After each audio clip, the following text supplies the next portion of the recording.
있습니다. 2012년 20살의 꽃다운 나이에 큰아들이 교회 캠프에서 사고로 주님의 부르심을 받았다. 아들을 잃은 슬픔도 견디기 벅찼는데 캠프에 참여했던 지체들이 아들의 죽음에 대한 부담을 느꼈는지 하나둘 교회를 떠나가니 내 마음은 더 무거워졌다. 어떻게 목사의 아들이 죽어 세상은 성도들이 우리 가족의 신앙을 의심하게 만들었다. 사고로 인한 말이 무성했는데 내가 할 수 있는 일은 아무것도 없었다. 사실이 아니라고 한마디 하면 10마디가 돌아왔다. 나는 침묵의 해로 선포하고 오직 주님만 의지했다. 사람의 동정이 아닌 주님의 은혜만 구하고 고난의 돌파구가 말씀과 기도에 있음을 알기에 주님과 독대하는 시간을 많이 가졌다. 길고 긴 고통 속에서 나는 비로소 왜라는 질문이 원망임을 깨달았다.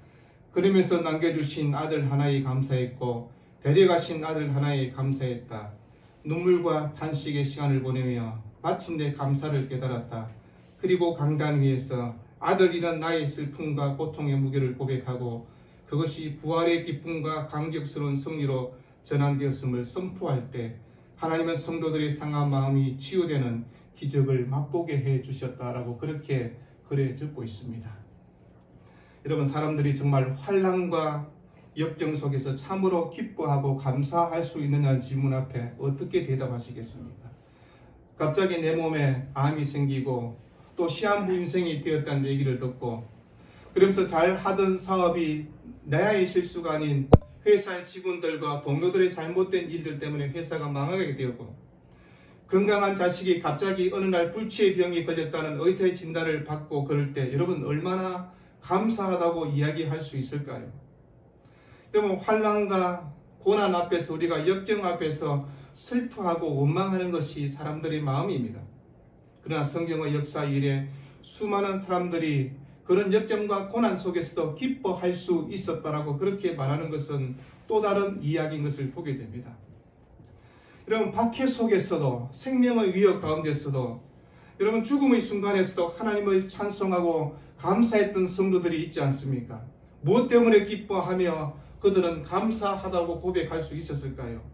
오늘 우리가 함께 읽었던 빌립보서, 여러분 사도 바울 또한 그의 인생 가운데 크나큰 고난 가운데 있었음을 성경은 우리에게 얘기하고 있습니다.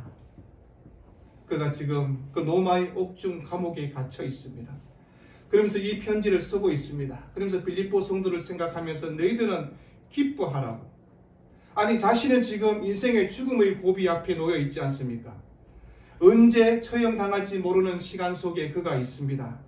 그런데 그는 성도들을 향하여서 위로와 권면의 편지를 쓰면서 기뻐하라고.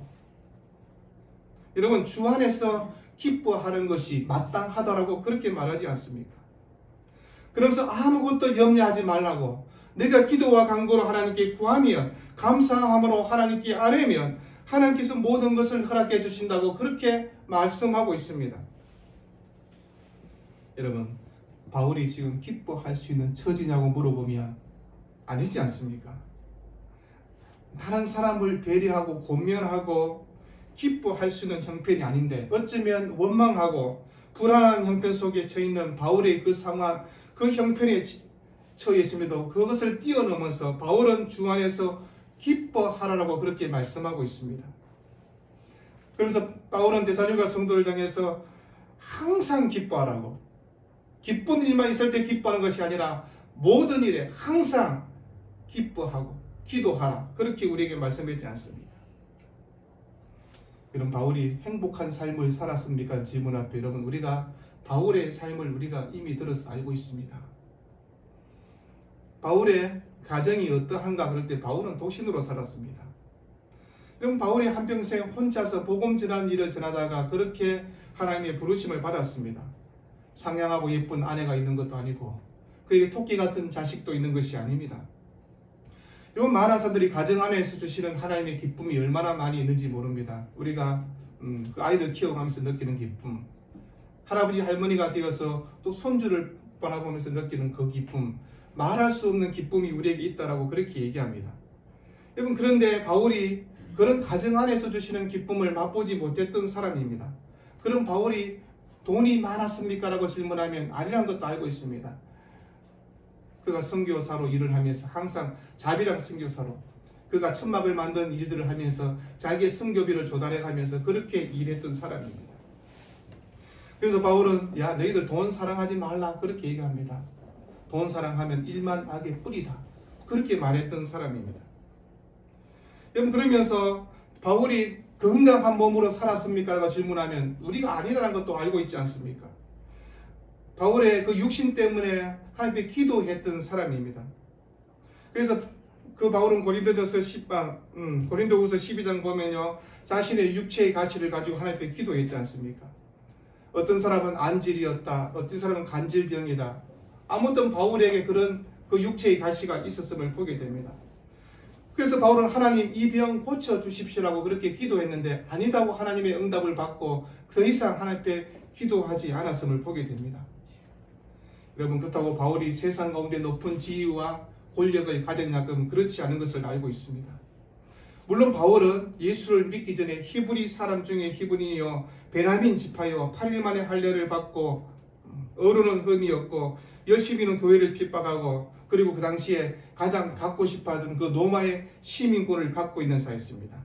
대율법사 가말리엘의 제자였습니다. 요즘 말로 하면 서울대 대학원에 다니고 서울대 대학원을 졸업하고 그리고 미국의 시민권을 갖고 있고 근데 바울은 예수 그리스도를 믿고 난 다음에 그 모든 것들 나는 다 배설물로 여긴다라고 그렇게 말했던 사람입니다.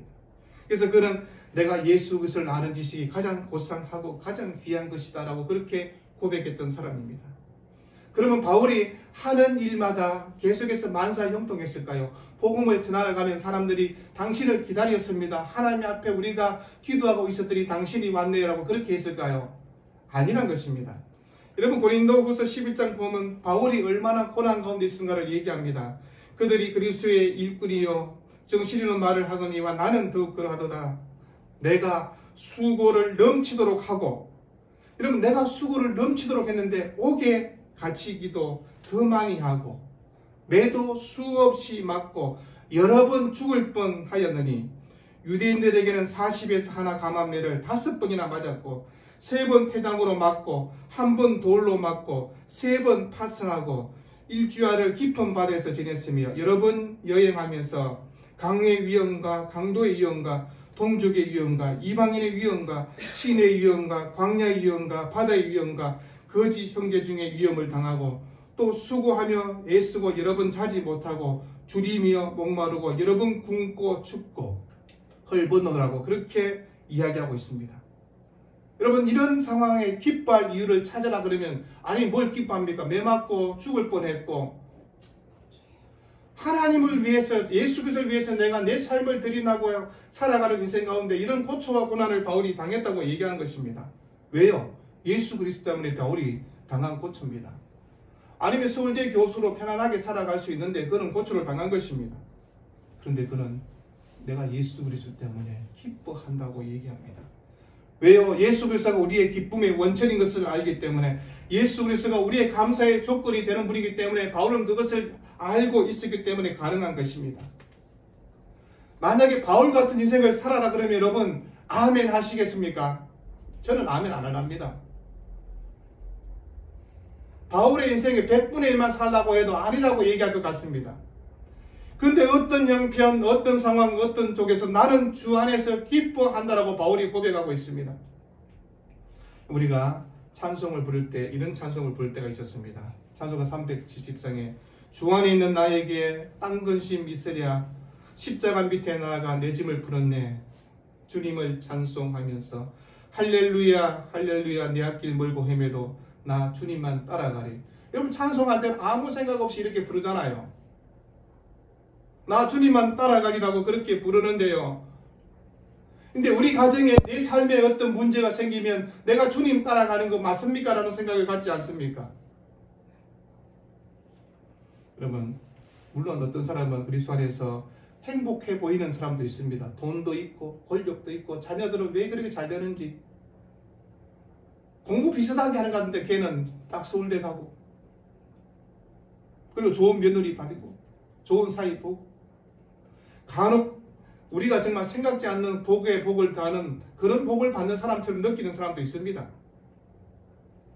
그래서 하는 일이 야, 그 사람은 만사 형통이네, 그런 말을 할 때도 있습니다. 근데 그런 분이 얼마나 있을까요? 우리가 성도로 살아가는 삶의 길에는 수많은 우여곡절이 있지 않습니까?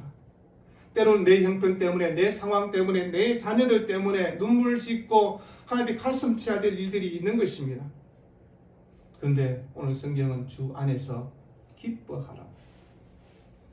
네 자녀가 고통을 당해도, 네가 어려움을 당해도, 네가 육신의 질병을 당해도, 네가 경제적 어려움을 당해도 기뻐할 수 있다라고 그렇게 말씀하지 않습니까? 여러분, 그래서 감사의 조건은 어떤 환경과 상황이 형편이 아니란 것입니다. 예수 그리스도 때문에 기뻐하라고 얘기하는 것입니다. 내 상황은, 내 형편은 지금 최악이고 정말 다른 사람에게 얘기할 수 없는 상황인데, 그러나 나는 그리스도 때문에 기뻐한다고 얘기하는 것입니다. 그래서 세상에 어떤 모든 것을 다 주어도 그리스도가 없으면, 주님이 없으면 기쁨이 없다라고 말할 수 있는 사람이 성도라고 얘기하는 것입니다.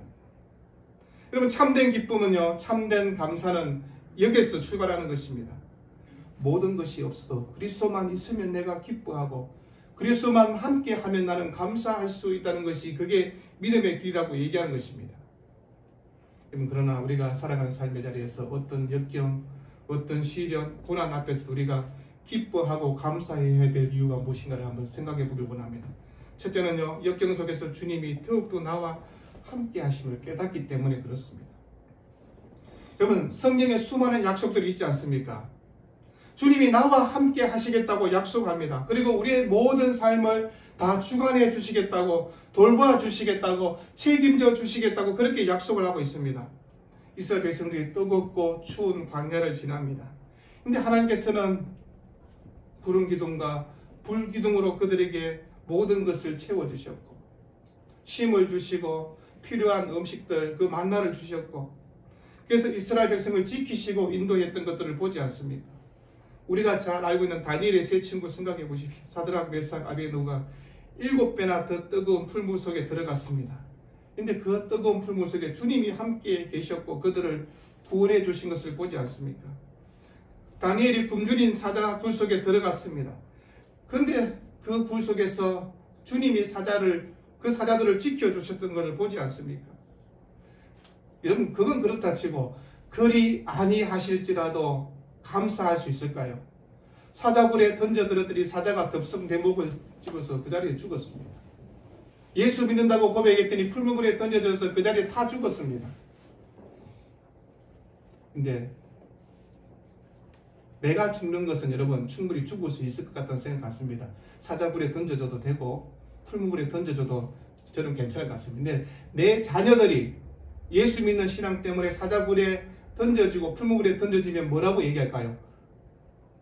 하나님이 우리 자녀들을 지켜주셔야지. 이게 뭐냐고. 목사의 아들을 살려주셔야지. 목사의 아들을 데려가면 어떻게 하냐고. 교인들 앞에서 내가 어떻게 설교해야 되느냐고. 여러분, 그런 마음이 들지 않겠습니까?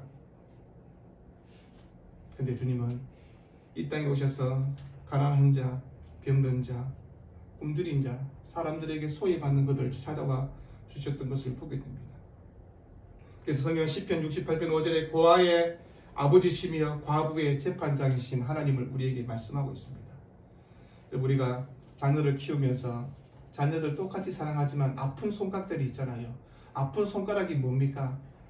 다른 자식들보다는 조금 더 뭔가 뒤처진 것 같고 뭔가 좀 안 되는 것 같고, 그러면 더 마음이 쓰이는 것이 우리 모든 부모들의 마음이 아닙니까? 여러분, 주님도 똑같이 생각하시는 것입니다. 아픈 손가락 자녀들을 보면서 주님이 더 가슴 아파하는 것들을 생각해 보십시오. 우리가 시험 당하고 고난 속에 있을 때 주님은요, 내가 90알의 그 양보다 잃어버린 한 마리 양을 찾았던 것처럼 내가 고통 속에 고난 속에 있는 너를 내가 더 찾고 지키기를 원한다라고 그렇게 말씀하고 있는 것입니다. 시편 40편 1절에 하나님은 나의 환난에 피난처가 되신다고 했습니다. 고린도후서 1장 4절에 모든 환난 중에서 우리를 위로하신다고 말씀했습니다. 왜 하나님께서 우리가 역경과 고난 속에서 함께 해주겠다고 말씀하고 있는 것입니까? 여러분, 이런 말씀을 들으면서 우리가 얼마나 우리의 구원자 되신 주님이 좋은가를 한번 생각해 보라는 것입니다. 여러분, 주님과 함께 사는 것이 그 어떤 것보다 더 기쁜 일이라고 얘기하는 것입니다. 성경 이사야를 통해서 이렇게 얘기합니다. 두려워하지 말라. 내가 너와 함께 함이라. 놀라지 마라. 나는 내 하나님이 됨이라. 내가 너를 굳세게 하리라. 참으로 나의 오른손으로 너를 붙들리라. 여러분, 하나님이 이사를 통해서 우리에게 말씀하고 있는 것입니다. 두려워하지 말라고, 놀라지 말라고. 내가 너의 하나님이지 않느냐고. 내가 너를 굳세게 하겠다고 주님이 그렇게 말씀하고 있습니다. 여러분이 잘 알고 있는 손양원 목사님이 계십니다.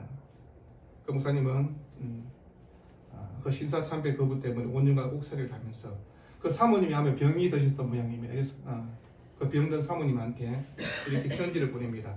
1943년 8월 18일 동인 어머니에게 병고에 얼마나 실험합니까? 이같이 염천의 고열도, 염천이라는 것은 아주 몹시 되게 더운 날씨를 얘기합니다. 염천의 고열도 심한 데다가 병까지 있다니 설상가성이다. 그러나 하나님의 사랑과 진리는 기후와 환경을 초월하니 안심하소서. 꽃피고 세우는 양천가절에만 하나님의 사랑이 있을 뿐 아니라 백설이 엄동혹한 중에서도 하나님의 사랑은 여전하니 오곡백화가 성숙하는 계절에만 하나님의 사랑이 있을 뿐 아니라 한천 출배를 이루는 이 같은 염천에도 하나님의 사랑은 여전하며 금전옥류에서 크고 화려하게 지은 정각과 누구를 얘기합니다. 금전옥류에서 산의 지미를 먹을 때 하나님의 사랑을 찬미할 뿐 아니라 수관두옥, 몇 칸 안 되는 작은 집을 얘기합니다. 수관두옥 속에서 기한 질고 속에서 질병 속에서도 하나님의 사랑을 찬양할지니 항상 기뻐하고 범사에 감사하소서. 당신의 신앙이 능히 병고를 극복할 줄을 믿고 나는 안심합니다. 여보시오, 나는 솔로몬의 부귀보다 욥의 고난이 더욱 귀하고 솔로몬의 부와 지혜보다 욥의 인내가 더욱 아름다워 보입니다. 그것은 솔로몬의 부와 지혜는 나중에 타락의 매개가 되었으니 욥의 고난과 인내는 최후의 영화가 된 까닭이 위에다. 사람의 영화는 최후를 보아서 알고 참다운 지혜는 제약을 떠남으로 참다운 지이겠나이다. 안심과 희락은 만병의 보약이 오니 모든 염려는 주께 맡기고 부디 병석을 떠나소서라고 편지를 썼습니다. 여러분, 아마 이런 남편이 있으면 좀 좋다는 생각이 들지 않습니까? 욱욱하는 남편보다. 목사님이신데 그 목사 똑같은 목사인데 어떤 목사는 욱욱거리고 손양원 목사님은 아픈 아내를 위해서 이렇게 편지를 써서 제가 이 글을 읽으면서 참 손양원 목사님의 발꿈치도 못 따라갈 사람이구나 라는 생각을 했습니다. 여러분, 그런데 그런 사모님을 향해서 아프지만 하나님의 은혜가 더 크지 않느냐고. 여러분, 우리의 앞서간 신앙의 성배들은 고난과 고초 속에서도 주님이 함께함으로 기뻐할 수 있다고, 그렇게 감사할 수 있다고 그렇게 얘기합니다. 평안과 부요 속에서만 감사하는 것이 아니라 고난과 고초 속에서도 내가 감사할 수 있다고. 두 번째는요, 환난과 역경은요, 주님을 더욱 의지하고 가까이 하도록 하는 것입니다. 여러분, 우리가 언제 주님 앞에 더 한 발짝 나아갔습니까? 편안할 때요? 아닙니다. 잠 못 이루는 그 밤에 주님 앞으로 한 발짝 더 나아가는 것입니다. 힘들고 고통스러워야 주 앞에 나와서 기도하지 않습니까? 여러분, 분명한 것은 평안할 때보다는 어려움을 당할 때 더 기도하게 된다는 것입니다. 우리가 간절히 주님을 만났을 때가 언제인가를 한번 생각해 보십시오. 실패와 좌절과 절망 가운데 그 질병과 사방의 어려움을 당할 때 우리가 예수 그리스도의 십자가 앞으로 달려갔지 않습니까? 여러분, 돈이 많아지고 우리 삶의 시간이 많아지고 풍요하고 평안해지면요, 우리가 예수 그리스도를 잘 섬길 것처럼 그렇게 말하지만 그렇지 않은 것을 잘 알지 않습니까? 잘 나갈 때 뭔가 이루고 최고의 결정을 이룰 때 겸손하게 주님 앞으로 나와서 감사해야 되는데 사람은 그렇지 않습니다. 여러분, 세상 만사 모든 것이 이루어지고 풍성하고 잘 나갈 때는요, 인간의 모습은요, 죄 짓는 길로 달려가는 것이 모습입니다. 우리가 잘 알고 있는 그 신라군의 저자였던 존 밀턴은 40세 영국 총통 크롬웰의 비서가 됩니다. 사람들은 그의 인생의 앞길에 정치인으로 충분히 앞길이 훤하게 다 열렸다고 얘기했습니다. 그런데 그 한참 일어날 44시에 그만 눈이 실명되고 말았습니다. 여러분, 인간의 역경과 그 속에서 그는 하나님 향해서 불평하거나 원망하지 않았다고 그렇게 얘기했습니다. 그래서 그는 이렇게 고백합니다. 주께서 내 시선을 어둡게 하시고 오직 주님만 바라볼 수 있도록 내 속눈을 열어주셨음에 감사합니다라고 그렇게 고백했습니다. 그래서 시편 119편 보면 시인은 환난 날에 당한 것이 내게 유익이라 이로 인하여 내가 주의 율례를 배웠다고 얘기합니다. 그럼 찬송가 373장 고요한 바다라는 찬송을 알고 있지 않습니까? 큰 물결이 일어나 나 쉬지 못하나 이 풍랑으로 인하여 더 빨리 갑니다라고. 여러분, 풍랑이는 그 안에서도 주님이 함께 하고 있음을 고백하는 그 찬송시를 지은 사람을 한번 떠올려 보십시오. 환난 없이 고통 없이 살아갈 수 있는 사람이 얼마나 있을까요? 그러나 환난과 고통 가운데 주님을 의지하고 주님의 은혜라고 그렇게 고백하고 감사하는 성도의 삶은 다른 신앙의 삶을 살게 되는 것입니다. 여러분, 세 번째는 그리스도 안에서 이런 환난과 고난은요, 큰 은혜와 축복을 주시는 하나님의 신호라고 얘기하는 것입니다.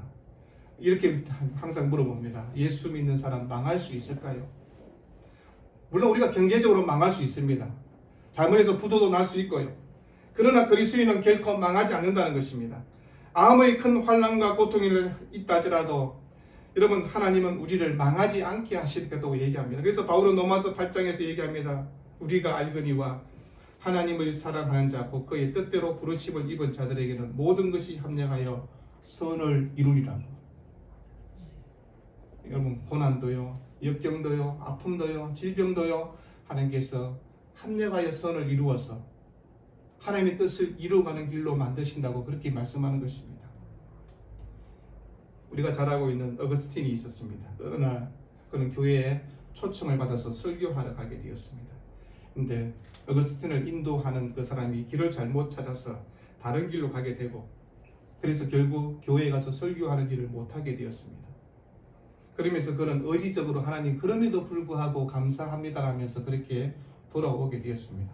근데 설교하러 가는 그날에 그 길에 어거스틴의 반대자였던 도나티누스가요, 어거스틴을 죽이기 위해서 그 길에 잠복하고 있었던 것입니다.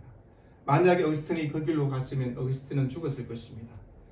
그러나 그 길로 가지 않고 길을 헤매다가 다른 길로 가다 보니 어거스틴은 죽지 않았습니다. 여러분, 예수 그리스도를 위하는 길을 갈지라도 실패도 있고요, 또 그 죽음에 위협하는 길들이 우리에게 있습니다. 여러분, 하나님의 영광을 위해서 살아가는 일이라고 하지만 어려움을 겪을 수도 있고요, 실패할 수도 있다는 것입니다. 그러나 그때 원망이 아니라 하나님을 향한 감사와 하나님 주신 은혜로 고백하는 사람에게는 하나님께서 복에 복을 더하는 은혜가 있겠다고 얘기하는 것입니다. 여러분, 하나님의 계획은 우리의 계획과 다르지 않습니까? 우리 계획은 뭡니까? 만사 형통, 잘 되는 것, 안 아픈 것, 편안하게 사는 것, 우리 자식들 잘 되는 것. 그런데 하나님은 그런 기도보다는 고난과 고초 가운데 주님을 좀 더 닮은 사람으로 살기를 원하지 않습니까? 그래서 바울은 로마서 5장에서 이렇게 얘기합니다. 다만 이뿐 아니라 우리가 환난 중에도 즐거워하니 이는 환난은 인내를, 인내는 연단을, 연단은 소망을 이루는 줄 안다라고 그렇게 얘기했습니다. 환난이 꼭 나쁜 거냐? 아니란 것입니다. 환난을 통해서 예수 그리스도 십자가 은혜를 더 경험하게 되고 예수 그리스도 주시는 소망을 더 이루어가는 삶이 된다고 얘기합니다. 그래서 환난을 이긴 자는 정금같이 나온다는 것입니다. 여러분, 왜 인생을 살아가면서 슬퍼하고 염려할 수 있는 일이 왜 없을까요? 매일매일 근심거리가 우리에게 다가오지 않습니까? 어떨 때는 정말 고통의 깊은 바다로 하나님이 나를 던진다는 생각이 들 때도 있습니다. 여러분, 그럼에도 불구하고 하나님의 은혜는 더 크고 놀랍고, 그래서 그 은혜를 바라보며 주님을 바라보는 자에게 하나님은 더 큰 은혜로 함께 해주신다고 얘기하는 것입니다. 여러분, 한 사람을 소개하고자 합니다. 숨지마 내 인생이잖아. 김혜영 자매의 책에 나오는 내용입니다. 그 자매는 엄청난 고통 속에 있었지만 예수 그리스도를 만나고 경험했던 것을 이렇게 간증합니다. 부모에게 버림받고 기술교원에서 알선해준 편물 공장에서 취직을 했을 때였다. 척추 장애인으로서 키가 134cm밖에 되지 않는 나에게 하루 종일 하는 강도는 높은 노동은 죽을 맛이었다. 이 빌어먹을 놈의 세상, 어떻게 살아야 하나? 확 죽어버렸으면 좋겠네. 하루의 노동이 끝나면 늘 이렇게 자주하고 절망하며 아파했다. 그러다가 내 발로 교회를 찾아갔다. 기술교육원 선생님이 믿어보라고 보냈던 예수님을 만나려고 교회에 간다고 생각했기 때문이다. 타지에서 겪는 외로움, 중노동을 하면서 겪는 고통과 허리 통증을 십자가 앞에서 눈물로 털어놓았다. 매일 밤 교회에서 울다가 잠드는 나에게 주님이 찾아오셨다. 혜영아, 내가 너의 친구란다. 나는 너를 사랑하고 믿는다. 주님은 아름다운 시골의 밤하늘과 별빛, 맑은 햇살과 깨끗한 빌주기를 통해 말씀해 오셨다. 자꾸만 죽고 싶다 하는 내게, 죽고 나면 내가 너에게 만든 이 아름다운 자연과 밤하늘의 별들이 너와 무슨 상관이 있겠니? 주님이 내 이야기를 다 듣고 계셨다는 것이 얼마나 위로가 되었는지 모른다. 그리고 초등학교만 겨우 마친 힘도 없고 돈도 없는 나를 친구 삼아 주신 것이 얼마나 감사하던지. 주님의 사랑과 위로를 경험한 뒤로 내 기도는 한탄의 기도에서 감사의 기도로 바뀌어갔다. 주님께 들을 것이라는 것은 마음 하나밖에 없음을 고백하며 주님을 위해 죽을 각오로 열심히 살겠노라고 결심했다. 여러분, 김혜영 자매보다는 여러분들이 훨씬 더 나은 형편에 살고 계시잖아요. 훨씬 더 좋은 조건에 계시잖아요. 훨씬 더 안전한 삶을 살고 계시잖아요. 더 많은 것으로 감사할 수 있지 않습니까? 여러분, 우리가 주를 향한 믿음의 길을 가는 과정에 칠흑 같은 어둠이 있을 수도 있습니다. 때로는 풍랑을 만나기도 하고요. 그러나 하나님께서는 우리를 향해서 언약의 등대가 된다고 얘기하시면서 내가 너희를 인도하신다고 그렇게 말씀하고 있는 것입니다. 오늘 우리가 함께 추수감사주일로 보내게 되었습니다. 그럼 무엇으로 감사하기를 원하십니까? 추수감사 헌금하면 우리가 감사해야 할 도리를 다 한 것입니까? 여러분, 마음 깊이 주님을 한번 사모해 보십시오. 그리고 주님을 사랑한다고 그렇게 한번 고백해 보십시오. 그리고 주님 만나는 그날 기쁘게 주님을 맞이할 수 있도록 제 믿음의 삶이 감사로 살기를 원한다고 그렇게 고백해 보십시오. 그게 감사주의를 지키는 올바른 삶이 될 것입니다. 기도하겠습니다.